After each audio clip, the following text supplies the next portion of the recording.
Hey guys, welcome back to the channel. ಮೊದಲನೇದಾಗಿ ನಮ್ಮ American nightmare Cody Rhodes ಅವರ ಬಗ್ಗೆ ಮಾತಾಡ್ತಾ ಇದ್ರೆ ನಿಮಗೆ ಗೊತ್ತಿರಬಹುದು, ಸದ್ಯಕ್ಕೆ ನಮ್ಮ ಕೋಡಿ ರೋಡ್ಸ್ ಅವರ ಜೀವನದಲ್ಲಿ ಯಾವುದು ಕೂಡ ಸರಿಯಾಗಿ ಕಾಣ್ತಾ ಇಲ್ಲ. ಯಾಕಂದ್ರೆ ಅವರ ಫ್ರೆಂಡ್ಸ್ ಆಗಿರೋರೆಲ್ಲ ಶತ್ರುಗಳಾಗ್ತಾ ಇದ್ದಾರೆ. ನಮ್ಮ ಕೆವಿನ್ ಓಯನ್ಸ್ ಅವರು ಕೂಡ ಕೋಡಿ ರೋಡ್ಸ್ ಅವರ ಮೇಲೆ ಅಟ್ಯಾಕ್ ಮಾಡಿದ್ರು. ಅಂಡ್ ರಾಕ್ ಅವರು ಕೂಡ ಕೋಡಿ ರೋಡ್ಸ್ ಅವರ ಜೊತೆ ಫ್ರೆಂಡ್ ಆಗಿ ಮತ್ತೊಮ್ಮೆ ಅವ್ರ ಮೇಲೆ ಹೀಲ್ ಟರ್ನ್ ಆದ್ರು. ಅಂಡ್ ಈಗ ನಮ್ಮ ಜಾನ್ಸನ್ ಅವರು ಕೂಡ ಮೊದಲು ಬಂದು ಕೋಡಿ ರೋಡ್ಸ್ ಅವ್ರನ್ನ ಅಪ್ರಿಶಿಯೇಟ್ ಮಾಡಿದ್ರು. ಅಂಡ್ ಈಗ ಅವರು ಕೂಡ ಕೋಡಿ ರೋಡ್ಸ್ ಅವರ ಮೇಲೆ ಹೀಲ್ ಟರ್ನ್ ಆಗಿದ್ದಾರೆ ಅಂತಾನೆ ಹೇಳ್ಬಹುದು. ಅಂಡ್ ಎಲಿಮಿನೇಷನ್ ಚೇಂಬರ್ ನ ಎಂಡಿಂಗ್ ಅಲ್ಲಿ ನಮ್ಮ ಜಾನ್ಸಿನ ರಾಕ್ ಹಾಗೆ ಟ್ರಾವಿಸ್ ಸ್ಕಾಟ್ ಅವರು ಸೇರ್ಕೊಂಡು ಯಾವ ರೀತಿ ಕೋಡಿ ರೋಡ್ಸ್ ಅವರ ಮೇಲೆ ಅಟ್ಯಾಕ್ ಮಾಡಿದ್ರು ನಿಮ್ಮೆಲ್ಲರಿಗೂ ಕೂಡ ಗೊತ್ತೇ ಇರಬಹುದು. ಅಂಡ್ ನಮ್ಮ ಟ್ರಾವಿಸ್ ಸ್ಕಾಟ್ ಅವರು ರಿಯಲ್ ಆಗಿ ಕೋಡಿ ರೋಡ್ಸ್ ಅವರ ಕೆಪಾಲಕ್ಕೆ ಬಾರಿಸ್ತಾ ಇದ್ದಾರೆ. ನೀವು ಇಲ್ಲಿ ನೋಡ್ತಾ ಇರಬಹುದು ಯಾವ ರೀತಿ ನಮ್ಮ ಟ್ರಾವಿಸ್ ಸ್ಕಾಟ್ ಅವರು ಕೋಡಿ ರೋಡ್ಸ್ ಅವರಿಗೆ ಹೊಡಿತಾ ಇದ್ದಾರೆ ಅಂತ. ಲಿಟರಲಿ ನನಗಂತೂ ಒಂದ್ ರೀತಿ ನೋಡಿದ್ರೆ ಸಿಕ್ಕಾಪಟ್ಟೆ ಫನ್ನಿ ಅಂತಾನೂ ಕೂಡ ಅನಿಸ್ತಾ ಇದೆ. ಅಂಡ್ ಅದನ್ನ ನೋಡಿ ಸಿಕ್ಕಾಪಟ್ಟೆ ಖುಷಿ ಕೂಡ ಆಗ್ತಾ ಇದೆ.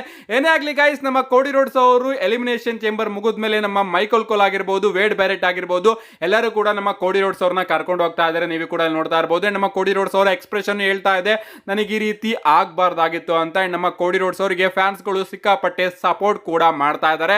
ಸೊ ಇನ್ ಮುಂದೆ ನೋಡೋದಕ್ಕೆ ಸಿಕ್ಕಾಪಟ್ಟೆ ಇಂಟ್ರೆಸ್ಟಿಂಗ್ ಆಗಿರುತ್ತೆ ನಮ್ಮ ಕೋಡಿ ರೋಡ್ಸ್ ಅವರ road to WrestleMania journey. ಯಾಕಂದ್ರೆ ಡಬ್ಲ್ಯೂ ಅವರು ಅಫಿಷಿಯಲ್ ಆಗಿ ಜಾನ್ ಸಿನಾ ಹಾಗೆ American nightmare Cody Rhodes ಅವರ ನಡುವೆ ರಸಲ್ ಮೇನಿಯಾಗೆ ಸಿಂಗಲ್ಸ್ ಮ್ಯಾಚ್ ನ ಕನ್ಫರ್ಮ್ ಮಾಡಿದ್ದಾರೆ ಡಬ್ಲ್ಯೂ ಅನ್ಡಿಸ್ಪ್ಯೂಟೆಡ್ ಯೂನಿವರ್ಸಲ್ ಚಾಂಪಿಯನ್ಶಿಪ್ ಗೆ. ಅಂಡ್ ಈ ಒಂದು ಮ್ಯಾಚ್ ಅಲ್ಲಿ ಈಗ 100% ಚಾನ್ಸ್ ಇದೆ ನಮ್ಮ ಜಾನ್ಸಿನ್ ಅವರು ಕೋಡಿ ರೋಡ್ಸ್ ಅವ್ರನ್ನ ಸೋಲಿಸಿ finally 17 time W undisputed champion ಆಗಬಹುದು. ಅದಾದ್ಮೇಲೆ ಅವರು ತನ್ನ ಹೀಲ್ ಚಾಂಪಿಯನ್ಶಿಪ್ ರನ್ ನ ಕಂಟಿನ್ಯೂ ಮಾಡಿಕೊಂಡು ಬಂದು ಎಂಡಿಂಗ್ ಅಲ್ಲಿ ಸೋಲೋ ಅಂತಹ ಚಾನ್ಸಸ್ ಇದೆ. ಏನೇ ಆಗ್ಲಿ ಗೈಸ್, ಯಾರು ಕೂಡ ಎಕ್ಸ್ಪೆಕ್ಟ್ ಮಾಡಿರ್ಲಿಲ್ಲ. ಸ್ಟೋರಿ ಬಂದಿತ್ತು, ಬಟ್ ಜಾನ್ಸಿನ್ ಅವರು ರಿಟೈರ್ಮೆಂಟ್ ಟೂರ್ ಅಲ್ಲಿ ಇದ್ದಾರೆ. ಇನ್ನು 10 ತಿಂಗಳಾದ್ಮೇಲೆ ರಿಟೈರ್ಡ್ ಆಗ್ತಾರೆ.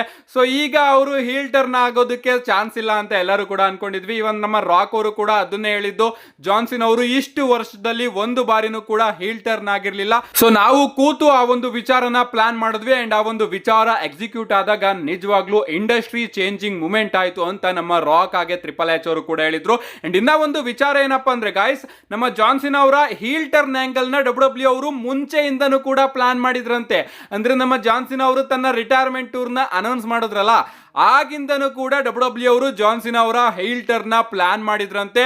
ಬಟ್ ಈ ಒಂದು ವಿಚಾರನ ಎಷ್ಟು ಸೀಕ್ರೆಟ್ ಆಗಿ ಇಟ್ಟಿದ್ರು ಅಂದ್ರೆ ಡಬ್ಲ್ಯೂ ಅಲ್ಲಿ ಯಾರಿಗೂ ಕೂಡ ಈ ಒಂದು ವಿಚಾರ ಗೊತ್ತಿರ್ಲಿಲ್ವಂತೆ. ಸೊ ಈ ಒಂದು ವಿಚಾರ ಲೀಕ್ ಆಗಬಾರ್ದು ಅಂತ ನಮ್ಮ ಟ್ರಿಪಲ್ ಎಚ್ ಅವರು ಸಿಕ್ಕಾಪಟ್ಟೆ ಸೀಕ್ರೆಟ್ ಆಗಿ ಈ ಒಂದು ಪ್ಲಾನ್ ನ ಮೇಂಟೈನ್ ಮಾಡಿದ್ರಂತೆ. ಅಂಡ್ ಎಂಡಿಂಗ್ ಅಲ್ಲಿ ಯಾರು ಕೂಡ ಎಕ್ಸ್ಪೆಕ್ಟ್ ಮಾಡದೇ ಇದ್ದಾಗ ನಮ್ಮ ಜಾನ್ಸಿನ್ ಅವರು ಹೀಲ್ ಟರ್ನ್ ಆಗಿದ್ದು ಅಷ್ಟೇ ಇಂಪ್ಯಾಕ್ಟ್ ಆಯ್ತು. ನಾನಂತೂ ಸಿಕ್ಕಾಪಟ್ಟೆ ಎಂಜಾಯ್ ಮಾಡಿದೆ. ಅಂಡ್ ನಮ್ಮ ಜಾನ್ಸಿನ್ ಅವರ ಫೇಶಿಯಲ್ ಎಕ್ಸ್ಪ್ರೆಷನ್ ನ ನೋಡಿ ನನಗಂತೂ ಏನ್ ಗುರು ಇದು, ಈ ರೀತಿ ಫೇಶಿಯಲ್ ಎಕ್ಸ್ಪ್ರೆಷನ್ ನ ಕೊಡ್ತಾ ಇದಾರ ಅನ್ಕೋಬಿಟ್ಟೆ.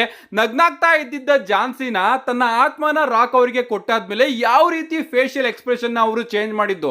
ಲಿಟ್ರಲಿ ಆಗಿಂದ ಇಲ್ಲಿವರೆಗೂ ನಮ್ಮ ಜಾನ್ಸಿನ್ ಅವರು ಒಂದು ಬಾರಿನೂ ಕೂಡ ನಗಾಡಿಲ್ಲ. ಅಂಡ್ ಇದಕ್ಕೆ ಗಾಯ್ಸ್ ನಾವು ಆಡ್ಸ್ ಆಫ್ ನ ಹೇಳಲೇಬೇಕು. ಯಾಕಂದ್ರೆ ನಮ್ಮ ಜಾನ್ಸಿನ್ ಅವ್ರನ್ನ ತನ್ನ ಕರಿಯರ್ ಅಲ್ಲಿ ಈ ರೀತಿ ಎಕ್ಸ್ಪ್ರೆಷನ್ ಕೊಟ್ಟಿರೋದು ನಾನು ಯಾವತ್ತೂ ನೋಡೇ ಇರಲಿಲ್ಲ. ಅದಕ್ಕೋಸ್ಕರ ಎಲಿಮಿನೇಷನ್ ಚೇಂಬರ್ ಎಂಡಿಂಗ್ ಅಲ್ಲಿ ನೋಡ್ಬೇಕಾದ್ರೆ ನನಗೊಂದು ರೀತಿ ವಿಚಿತ್ರ ಅಂತ ಅನಿಸ್ತಾ ಇತ್ತು. ನಾನು ಆ ವಿಡಿಯೋದಲ್ಲಿ ಹೇಳಿದ್ದೀನಿ ನನಗೆ ಯಾವ ರೀತಿ ಫೀಲ್ ಆಗ್ತಾ ಇತ್ತು ಅಂತ. ಲಿಟ್ರಲಿ ಆ ರೀತಿನೇ ಫೀಲ್ ಆಗ್ತಾ ಇತ್ತು. ಏನೇ ಆಗಲಿ ಫೇಶಿಯಲ್ ಎಕ್ಸ್ಪ್ರೆಷನ್ ಮಾತ್ರ ಸಿಕ್ಕಾಪಟ್ಟೆ ಚೆನ್ನಾಗಿತ್ತು. ಅಂಡ್ ನಮ್ಮ ಜಾನ್ಸಿನ್ ಅವರು ನೆಕ್ಸ್ಟ್ ಯಾವಾಗ ನಮಗೆ ನೋಡೋದಕ್ಕೆ ಸಿಗ್ತಾರೆ ಅಂತ ಕೇಳಿದ್ರೆ, ನಮ್ಮ ಜಾನ್ಸಿನ್ ಅವರು ಈಗಾಗಲೇ ಆಫ್ರಿಕಾಗೆ ಹೋಗಿ ತಲುಪಿದ್ದಾರೆ ತನ್ನ ಮೂವಿ ಶೂಟಿಂಗಿಗೆ. ಇದನ್ನ ನಮ್ಮ ರಾಕ್ ಅವರು ಅಫಿಷಿಯಲ್ ಆಗಿ ಕನ್ಫರ್ಮ್ ಮಾಡ್ತಾರೆ. ಎಲಿಮಿನೇಷನ್ ಚೇಂಬರ್ ಮುಗಿದ್ಮೇಲೆ ನಾನು ಹಾಗೆ ಜಾನ್ಸಿನ್ ಅವರು ಕೂತ್ಕೊಂಡು ಮಾತಾಡಿದ್ವಿ. ನಾನು ಅವ್ರನ್ನ ಅಪ್ರಿಶಿಯೇಟ್ ಮಾಡಿದೆ. ಅಂಡ್ ಅದಾದ್ಮೇಲೆ ಜಾನ್ಸಿನ್ ತನ್ನ ಮೂವಿ ಶೂಟಿಂಗಿಗೋಸ್ಕರ ಆಫ್ರಿಕಾಗೆ ಹೋಗಿದ್ದಾನೆ ಅಂತ ನಮ್ಮ ರಾಕ್ ಅವರು ಕನ್ಫರ್ಮ್ ಮಾಡಿದ್ದಾರೆ. So pure heel game play ನ ಇಲ್ಲಿ ನಮ್ಮ ಜಾನ್ಸಿನ್ ಅವರು ಪ್ಲೇ ಮಾಡ್ತಾ ಇದ್ದಾರೆ. ಹೀಲ್ ಅಂದ್ರೇನೆ ಹೆಂಗಲ್ವಾ, ಯಾವಾಗ್ಲೂ ಕೂಡ ಜಾಸ್ತಿ ಟೆಲಿವಿಷನ್ ಅಲ್ಲಿ ನೋಡೋದಕ್ಕೆ ಸಿಗೋದಿಲ್ಲ. ಅಂಡ್ ಅದೇ ರೀತಿ ನಮ್ಮ ಜಾನ್ಸಿನ್ ಅವರು ಹೀಲ್ ಟರ್ನ್ ಆದ ಕೂಡಲೇ ಮತ್ತೊಮ್ಮೆ ಮೂವಿ ಶೂಟಿಂಗ್ ಗೆ ಹೋಗಿದ್ದಾರೆ ಅಂತಾನೆ ಹೇಳ್ಬಹುದು.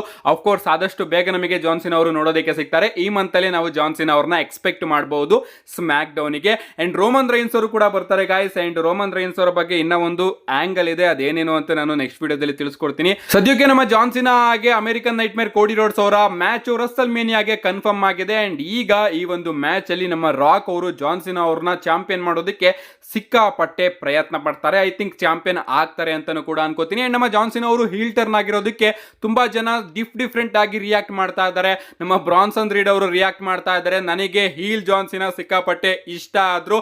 ಅಂಡ್ ಅವನಿಗೆ ಈಗ ನಾನು ಸುನಾಮಿನ ಕನೆಕ್ಟ್ ಮಾಡೋದಕ್ಕೆ ಹೋಗುದಿಲ್ಲ ಅಂತ ರಿಯಾಕ್ಟ್ ಮಾಡ್ತಾ ಇದ್ದಾರೆ. ನಮ್ಮ ಮೆಥಾಡಿ ಆಗಿರ್ಬೋದು, ಇಂಟರ್ನೆಟ್ ಅಲ್ಲಿ ಎಲ್ಲರೂ ಕೂಡ ನಮ್ಮ ಜಾನ್ಸಿನ್ ಅವರ ಹೀಲ್ ಟರ್ನ್ ಬಗ್ಗೆನೇ ಮಾತಾಡ್ತಾ ಇದ್ದಾರೆ. ಅಫ್ಕೋರ್ಸ್ ಮಾತಾಡುವಂತಹ ವಿಚಾರನ ನಮ್ಮ ಟ್ರಿಪಲ್ ಎಚ್ ಅವರು ಎಲಿಮಿನೇಷನ್ ಚೇಂಬರ್ ಅಲ್ಲಿ ಬ್ಲಾಸ್ಟ್ ಮಾಡಿದ್ದಾರೆ.